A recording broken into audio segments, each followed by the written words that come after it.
Hello నమస్తే welcome to my channel say something. మిత్రులందరికీ శుభోదయం. స్క్రీన్ మీద చూస్తున్నారు కదా, Pushpa the rise first part 1 December 18th 2021లో రిలీజ్ అయింది. ఎందుకంటే ఆ టైంలో దాదాపుగా అంతా కూడా కరోనా ఇబ్బందులు ఉన్నాయి. ఆ టైంలో అఖండ సినిమా బాలకృష్ణ గారిది December 2న రిలీజ్ అయ్యి బీభత్సమైన హిట్ అయింది. ఆ రేజ్ ఇచ్చిన ఊపుతో దాదాపుగా అప్పట్లో అన్స్టాపుల్ షోకి అల్లు అర్జున్ గారు కూడా వచ్చినప్పుడు పుష్ప చాలా బాగా రన్ అవుతుందని అప్పుడు అనుకోవటం. ఆ విధంగా పుష్ప చాలా పెద్ద పుష్ప ఫంక్షన్కి కూడా బాలకృష్ణ గారు వచ్చారు. సో పుష్ప ది రేజ్ అనేటువంటి పార్ట్ 1 సక్సెస్ అవుతుందని చెప్పేసి నమ్మి చాలా బడ్జెట్ పెట్టి తీశారు అప్పట్లోనే. దీనికి డైరెక్షన్ వచ్చి సుకుమార్ గారు, డైలాగ్స్ వచ్చేమో శ్రీకాంత్ విస్సా గారు అనమాట. రైటింగ్ కూడా సుకుమార్ గారు, అంటే స్టోరీ రైటింగ్ అదో దాదాపుగాను. తర్వాత వచ్చి ప్రొడ్యూసర్ వచ్చి మైత్రి మూవీ మేకర్స్ మీద తీశారు కదా, ఇది నవీన్ నిర్ణయన్ గారు. తర్వాత ఏమో యనమంచల రవి గారు. తర్వాత ఇంకో అతను ఉన్నారు శంకర్ గారని. అలాగే గొండాల్య అనే భౌనిక్ గొండాల్య అనే ఒక ఆయన ఉన్నారు, వేరే అతను. తర్వాత అలా నలుగురు, కానీ నవీన్ నిర్ణయన్ గారు వాళ్ళే మెయిన్ నిర్మాతలు. తర్వాత స్టారింగ్ వచ్చి అల్లు అర్జున్ గారు, రష్మిక మందన్న గారు, ఫహద్ ఫాజిల్ గారు, రావు రమేష్ గారు, సునీల్ గారు. చాలా మొత్తం క్యాస్టింగ్ అయితే చాలా విపరీతంగా ఉన్నదనమాట మొత్తం. ఆ తర్వాత వచ్చి సినిమాటోగ్రఫీ వచ్చి మిక్రోస్లా కుబా బ్రోజెక్ అనే ఒక ఆయన చేశారన్నమాట. యాక్చువల్గా ఈయన ఫ్రెంచ్ ఫోటోగ్రాఫర్, ఈయన ఫ్రెంచి అనమాట.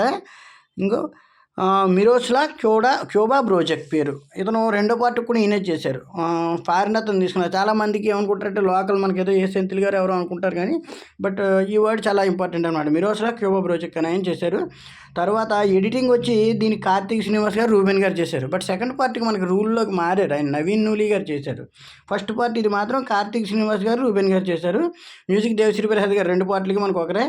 తర్వాత వచ్చి మైత్రి మూవీ మేకర్స్ అని చెప్పుకున్నాం కదా. స్టోరీ విషయానికి వస్తే, ఒక కూలీగా పనిచేయడానికి ఒక దగ్గరకు వచ్చిన ఒక కుర్రాడు, ఒక లేబర్ కుర్రాడు, అక్కడ ఆ అబ్బాయికి ఉండే తెలివితేటలతో ఇలాగ చేస్తే లాభం లేదు, కూలి పని చేస్తేను మనం శాసించే స్థితికి వెళ్ళాలని చెప్పేసి, అదే తగ్గేదేలే అనే డైలాగ్ ఉంటుంది కదా మనకి. ఆ విధంగా వెళ్తుంటే అతనికి ఇంకో కుర్రాడు సాయం వస్తాడు, వీడైతేనే కరెక్ట్గా చేయగలడని. వెళ్ళి వాడు వెనకాల ఆ కుర్రాడు అతనితో సపోర్ట్గా ఉంటాడు. అలాగే ఇంక అతను అందరినీ ఎదిరించుకుంటూ పెద్ద పెద్ద డెన్లోకి వెళ్ళడం, రావు రమేష్ గారు డెన్లోకి వెళ్ళి, ఆ తర్వాత ఇంకా అక్కడ కొంతమంది విలన్లు ఉంటారు, వాళ్ళందరూ సునీల్ గారు వీళ్ళందరికీ స్మగ్లింగ్కి హెల్ప్ చేస్తుంటారు. బట్ ఆయన కమిషన్లు ఎక్కువ తీసుకుంటున్నారని నిరూపించి, ఆ దాటించేది నేనేంటే దాటిస్తానని చెప్పడం, ఆ విధంగా ఎదగటం జరుగుతుంటాయి. అయితే అనుకోకుండా ఇతనికి ఎగెయినెస్ట్గా ఫహద్ ఫాజిల్ గారు, ఆయన ఒక ఎస్ఐ అనమాట, అంటే అదే పోలీస్ ఆఫీసర్, ఫారెస్ట్ ఆఫీసరు, బాగా క్రూయల్ పర్సను, ఎవరిని కూడా బతకనోడు, అతనికి ఎదురొస్తే ఎవరినైనా చంపేస్తుంటాడు అనమాట. అతను రావటం, అక్కడి నుంచి వాళ్ళిద్దరి మధ్య అనుకోని విధంగా ఒకసారి అల్లు అర్జున్ గారికి అవమానం జరగటం, తాను ఎదుగుతానని చెప్పేసి మళ్ళీ చివరిలో పెళ్ళి అయ్యే టైంలోనే అతన్ని ఎవరు ఫహద్ ఫాజిల్ గారిని పుష్పయ్య అవమానిస్తాడు చివరిలో. ఏంట్రా నువ్వు పెద్ద చేసేది, నేను అనుకుంటే నేను ఎంతసేపు అని చెప్పేసి. ఆ విధంగా ఇద్దరి మధ్యన వైరం పెరుగుతుంది.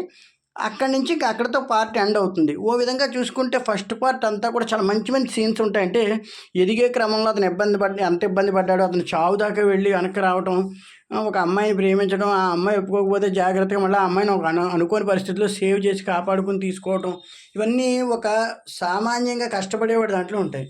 అయితే స్మగ్లింగ్ మూవీస్ అనేవి ఈరోజు కొత్తగా చాలామంది స్మగ్లింగ్ని ఎంకరేజ్ చేస్తున్నారు, అది ఇదినని.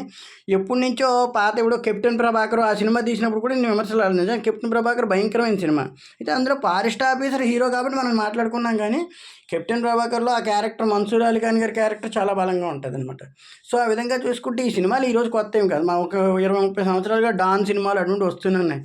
బట్ ఈ విధంగా ఎంకరేజ్ చేయకూడదు ఈ మధ్యన అని చెప్పేసి కొన్ని కేసుల నిమిత్తం వాటి నిమిత్తం బాగుండట్లేదని అంటున్నారు. కానీ బట్ ఇలాంటి డాన్ అనే సినిమాలు చాలా వచ్చాయి. అల్లు అర్జున్ గారు అయితే ఇందులో టాప్ నాచ్ అని చెప్పాలి. బీభత్సంగా చేశారు. సాంగ్స్ అన్నీ బాగుంటాయి. క్లైమాక్స్ అయితే ఐటమ్ సాంగ్ కూడా సమంత గారు ఒక ఐటమ్ సాంగ్ చేశారు, ఊ అంటావా మామ. అప్పట్లో చాలా పాపులర్ అది సాంగ్. ఒక ఊపు ఊపేసింది. దేవిశ్రీ ప్రసాద్ గారు చాలా బాగా చేశారు. ఇప్పుడు ది రూల్లో అయితే మనకి సెకండ్ పార్ట్లో వచ్చి కిసిక్ సాంగ్ శ్రీలీల గారు చేశారు, అది కూడా మంచి సక్సెస్ అయింది ఇప్పుడు చాలా బాగాను. ఇంకో విషయానికి వస్తే ఏంటంటే, కలెక్షన్ల విషయానికి వస్తే అప్పట్లో హిందీలో బాగా సక్సెస్ అయింది ఈ సినిమా. మనకి తెలుగులో చాలా వరకు లాస్ వచ్చింది, కానీ హిందీలో విపరీతంగా సక్సెస్ అయింది. కానీ తెలుగులోను హిందీలో మంచి పేరు వచ్చింది. పుష్ప అంటే అల్లు అర్జున్ ఎంత కష్టపడతాడనే సినిమా ఉదాహరణ. అయితే పుష్ప ది రూల్ సెకండ్ పార్ట్లో మటుకి టాప్ నాచ్ చేశారు. కలెక్షన్లు బీభత్సంగా వస్తున్నాయి. వివాదాలు ఎన్ని చుట్టుముట్టినప్పటికీ వివాదాలు మనకు అనవసరం. మనం సినిమా గురించి మాట్లాడుకోవాలంటే 85% దాదాపుగా మన రాష్ట్రాల్లో రికవరీ అయిపోయింది. ఓవర్సీస్లోను హిందీలోనూ అయితే లాభాల్లో కూడా వెళ్ళిపోయారు. కొన్ని చోట్ల కర్ణాటకలో కూడా ఆల్రెడీ లాభంలో వెళ్ళిపోయింది. తమిళనాడు, కేరళలో ఎందుకో బాగా డౌన్లో ఉంది. తమిళనాడు ఎప్పుడు మన సినిమాలు డౌనే, ఎందుకంటే వాళ్ళు ఎవరి సినిమాలు పెద్దగా చూడరు, ఇది మీడియంగానే చూస్తారు. అందువల్ల కేరళ దీనికి ఫ్యాన్స్ ఉన్నారు, మరి ఎందుకు డౌన్ అయిందని తెలియదు, ఎక్కువ పెట్టుకున్నారని అంటున్నారు. కానీ మిగతా చోట్ల మట్టుకు మన చోట్ల అన్ని చోట్ల నైజాంతో సహా తెలుగు రాష్ట్రాలు అన్నింటితో సహా మొత్తం దుమ్ము దులిపోతులతో సెకండ్ పార్ట్ అయితే 85% సక్సెస్ అయిపోయింది. సో ఈ విధంగా చూసుకుంటే అల్లు అర్జున్ గారు పార్ట్ 1 కంటే పార్ట్ 2 బాగా సక్సెస్ అయింది. ఎందుకంటే 1300 crores already grass break even కూడా అయిపోయింది, లాభాల్లోకి వెళ్ళింది. అయితే కొన్ని చోట్ల బ్రేక్ ఈవెన్ అవ్వాల్సి ఉంది. దీని మీద అనేక వివాదాలు ముసురుకుంటున్నాయి. అంటే ఫేక్ ఇస్తున్నారని అవి ఇస్తున్నారని, బట్ అవన్నీ కాదు, వెబ్సైట్లు అనేవి కరెక్ట్గానే ఇస్తున్నాయి. వెబ్సైట్ల ప్రకారం చూసుకుంటే సినిమా ఆల్మోస్ట్ ఆల్ హిట్ అయిపోయింది కూడా, ఆల్రెడీ బ్రేక్ ఈవెన్ అయిపోయింది కూడా ప్రాబ్లం లేదు. బట్ రికవర్ అవ్వాల్సిన ఏరియాల్లో త్వరలో ఒక 4-5 రోజుల్లో రికవర్ అయిపోతుంది. కొన్ని చిన్న ఏరియాల్లో ఏంటంటే అంతంత డబ్బులు పెట్టి చూసేవాళ్ళు ఉండరు కాబట్టి అమౌంట్ ఎక్కువ పెట్టారు, అందువల్ల కలెక్షన్లు వచ్చాయి విమర్శలు ఉన్నప్పటికీ ఏ విధంగా అయినా గతంలో కూడా చూసాను, చాలా సినిమాలకి అమౌంట్లు పెట్టి ఎక్కువ చేసిన రోజులు ఉన్నాయి, అవన్నీ అందరూ చూసిన రోజులు ఉన్నాయి. ఏదో ఒక సినిమా మీద మనం అలా వివాదాన్ని విపరీతంగా చేసుకోవడం అనవసరం. మన ఒక ఇన్సిడెంట్ జరిగింది, ఆ ఇన్సిడెంట్ని త్వరగా అందరూ కోలుకోవాలని చూద్దాం. వీరికి కూడా మంచి భవిష్యత్తు ఉండాలి. అల్లు అర్జున్ గారు మంచి మంచి సినిమాలు చేయాలి, ఇంకా చాలా మంచి సినిమాలు. బట్ ప్రస్తుతానికైతే పుష్ప ది రూల్ నిజంగానే రూల్ చేస్తుంది ఈ ఇండస్ట్రీని, ఎక్స్ట్రాడినరీగా ఉంది. రేజ్ సినిమా అయితే ఇంక పార్ట్ 1 గురించి చెప్పుకోవాలంటే, అప్పట్లో కరోనాలో రిలీజ్ అయిన ఈ సినిమా ఇండస్ట్రీకి ఒక ఊపు తీసుకొచ్చింది. అట్ ద సేమ్ టైం ఇప్పుడు కూడా చిన్న ఉన్నప్పటికీ ఏదో ఇంక వివాదాలను ఇప్పుడు ఏదో విషయాలను చుట్టుముడుతూనే ఉంటాయి. బట్ ఏ విధంగా అయినా అల్లు అర్జున్ గారు సక్సెస్ఫుల్గా, అంటే ఆ సినిమా తర్వాత ఇంక ఈ సినిమా చేశారు. ఆయన అంతలా 2 సంవత్సరాలు కష్టపడ్డారు. ఎంత కష్టపడ్డారంటే చాలామంది ఇంకా నిజంగా టాప్ నాచ్ సీన్స్ ఉన్నాయి. ఇందులో ఆ జాతర సీన్ ఉంది, జాతర సీన్కి ఆయన పాపం ఎంత కష్టపడ్డారన్నది ఇంకా అమేజింగ్ అనమాట. రష్మిక గారు కూడా చాలా బాగా చేశారు, ఆవిడ కూడా డ్యాన్స్ అవిని చాలా బాగుంది. So enjoy friends, this movie is కిరాక్. Thank you.